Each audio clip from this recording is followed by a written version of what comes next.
Do livro Palavras de Vida Eterna, psicografado pelo médium Francisco Cândido Xavier, através do Espírito Emmanuel. Capítulo 34 de 180. Prossigamos. Irmãos, quanto a mim, não julgo que o haja alcançado. Mas uma coisa faço, e é que, esquecendo-me das coisas que atrás ficam e avançando para as que estão diante de mim. Paulo, Filipenses 3:13. Se te imobilizas na estrada, a pretexto de amarguras acumuladas ou de ofensas recebidas, lembra-te de Paulo, o apóstolo intrépido, que, sobrecarregado de problemas, não se resignava a interromper o trabalho que o Mestre lhe conferira. O amigo providencial da gentilidade não se entretinha a escutar os remorsos que trazia do seu tempo de adversário e perseguidor do Evangelho. Não lamentava os amigos descrentes da renovação de que fornecia testemunho. Não se queixava dos parentes que o recebiam, empunhando a azorrague da expulsão. Não se detinha para lastimar a alteração dos afetos, que a incompreensão azedara no vaso do tempo. Não cultivava a volúpia da solidão, porque lhe faltasse a bênção do tálamo doméstico. Não se fixava nos espinhos que lhe ferreteavam a alma e a carne, não obstante reconhecer-lhes a existência. Não parava com o objetivo de reclamar contra as pedradas do caminho. Não se concedia férias de choro inútil ante as remetidas do mal. Não se demorava na rede dos elogios, sob o fascínio da ilusão. Não se cristalizava nos próprios impedimentos. Seguia sempre na direção do alvo que lhe cabia atingir. Assim também nós, endividados ou pecadores, pobres ou doentes, fracos ou inábeis, desiludidos ou torturados, uma coisa façamos, acima de todos os tropeços e inibições. Prossigamos sempre para diante, olvidando o mal e fazendo o bem. Querido amigo, querida amiga, que bom estarmos novamente juntos em mais uma lição deste livro, Palavras de Vida Eterna. Agora com o capítulo 34, prossigamos. E Emmanuel utiliza aqui da passagem evangélica, quando Paulo de Tarso escreveu aos Filipenses.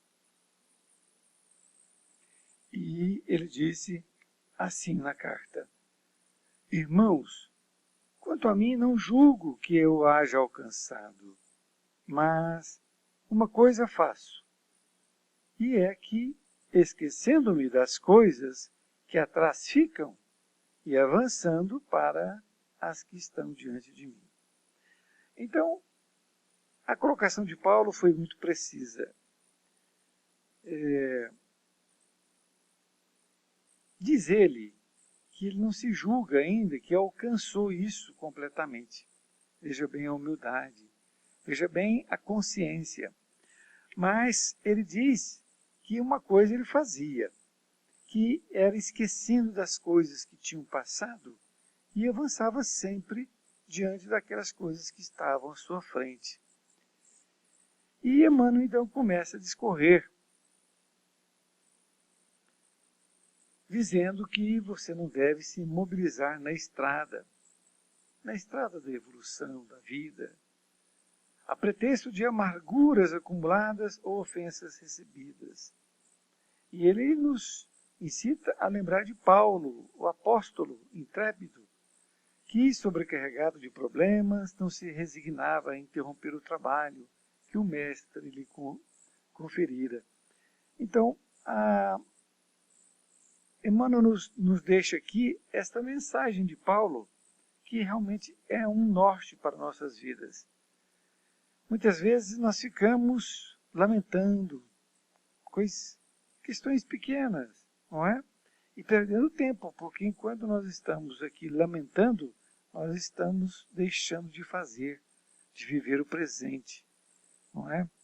E Paulo esquecia do passado, ele esquecia completamente, sejam coisas boas, sejam coisas ruins, principalmente as ruins, ele esquecia completamente.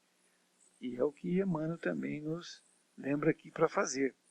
Não nos imobilizarmos nessa estrada, com pretexto algum, não interessa, não vamos nos imobilizar. E ele diz que o amigo providencial da gentilidade não escutava remorsos que traziam do seu tempo de adversário. Isto é, quando ele acordou para o Evangelho de Jesus, que foi quando ele foi cego, e aí ele abriu os olhos completamente, não os olhos físicos, como também os olhos da alma, vendo que realmente Jesus era o Mestre.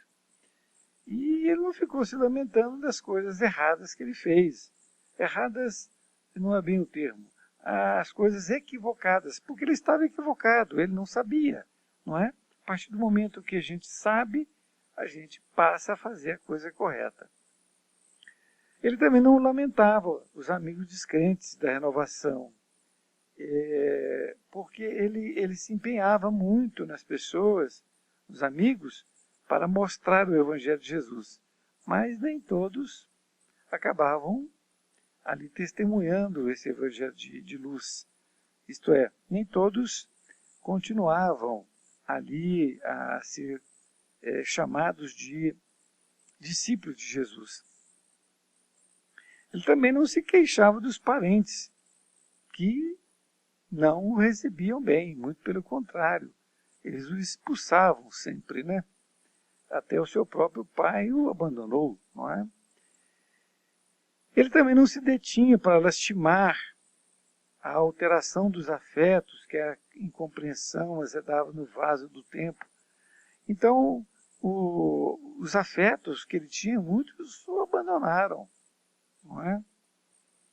Não cultivava a volúpia da solidão, não é? Porque lhe faltava a bênção. Também não cultivava essa solidão. Ele procurava, às vezes, ficar sozinho, mas sem sentir solidão. Ele procurava ali ficar sempre bem equilibrado. Ele também não se fixava nos espinhos, não é? Que todas as pessoas faziam para lhe crivar a alma, né, e a carne. Mas ele reconhecia a existência disso, mas, portanto, ele desconsiderava também. Ele não parava com o objetivo de reclamar contra as pedradas do caminho, porque, na verdade, ele recebeu muitas pedradas. Como ele foi considerado o apóstolo dos gentios, por quê? Porque Jesus o convidou para ser seu apóstolo, ou seja, levar o seu evangelho naqueles países em que todos ou eram ateus ou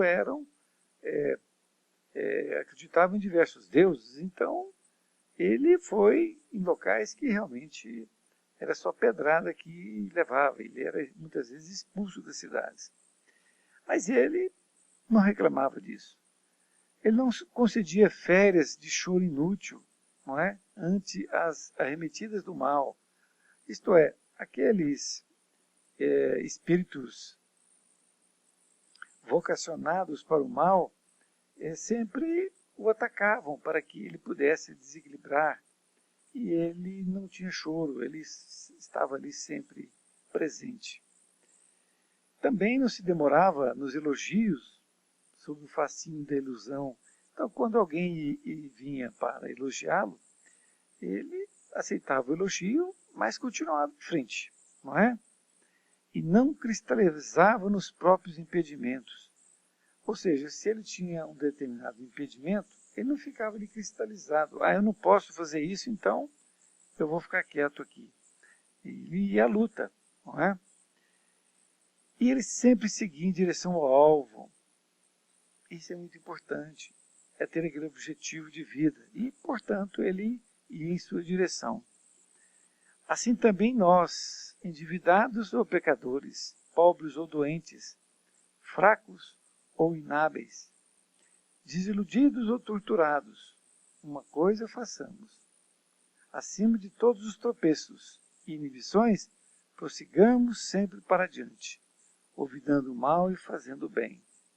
Então, neste último parágrafo, Emmanuel nos dá aqui a conclusão da lição para que nós possamos refletir sobre ela. Que nós não permaneçamos fracos, doentes, desiludidos ou torturados, antes que nós possamos à frente, com todos os tropeços, inibições, e que nós possamos prosseguir, não importa como. Então, que nós possamos ter essa lição nos nossos dias aqui para que possamos praticá-la, para que nós possamos tê-la sempre em mente daquilo que nós temos que fazer. Cada um de nós é um espírito eterno e tem uma missão aqui na Terra. E, portanto, esta é uma missão de todos nós. Não nos deter em nenhum empecilho, nenhuma coisa negativa. Esse é o convite que eu te faço para que nós possamos unir e ir em frente essa luta de amor que é o Evangelho de Jesus. Obrigado por ter me ouvido e espero encontrá-lo em próxima oportunidade. Fiquem com Deus.